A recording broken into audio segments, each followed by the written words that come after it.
কই যাইতেছো তোমরা? কই যেতেছি আমরা তোমার কইতেইব?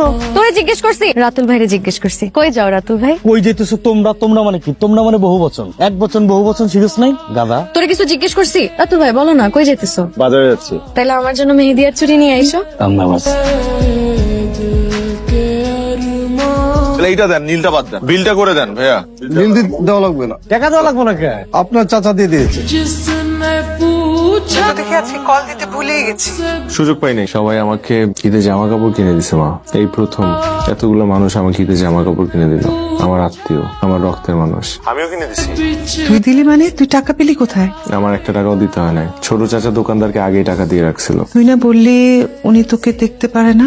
আমি তো তাই জানতাম। টেকনিক্যালি তাহলে তো তোর কোনো টাকাই খরচ হয়নি। তোর কি ওদের দেয়া জামা কাপড় গুলো পছন্দ হয়েছে? খ্যাত আর কি, এগুলো তো আমি পড়ি না, তারপরও দিছে। কি রে শালু, কিছু বলবি?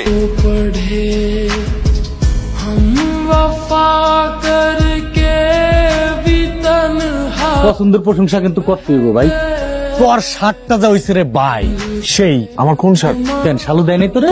শালু না, আসলে দেয় নাই। ওর মাটির ব্যাংক ভাইয়া ওর জমানো টাকা আমারে দিয়া তারা হোরা করে শার্ট কিনাইলো, তোরে দিব দেখা দেয় নাই। না। এই কটকুটি নিজে সমস্যা নিয়ে সমাধান ওরা সেনা খুব কঠিন। ডাব খাবি? এত রাতে চুরিন তোরাইতেই খায়। চুরি করে ডাব খাবো? তো কি শোন, সকাল 8টায় কিন্তু ঈদের জামা। মনে আছে আব্বা? তোমার তো মনেই থাকে, এই জন্য তো প্রত্যেকবার দেরি করো। এই জন্যই চিন্তা করছি আজকে সারা রাত জায়গায় থাকবো, ঘুমাবো না। দুই ভাই গল্প করবো। সারা রাত বসে বসে সিগারেট ফুকলে সকালে ঘুম থেকে উঠুন যায়? কিরে, তুই সিগারেট খাস না তো? চাচা যে কইলো। চাচা সত্যি কইছে না মিথ্যা কইছে? আব্বা সকালে 8টায় জামাত হয় আমরা পাইছি। কি পাইছো? গাছ কি গাছ? পরিচয় করে দিয়ে, এটা হচ্ছে ডাব গাছ।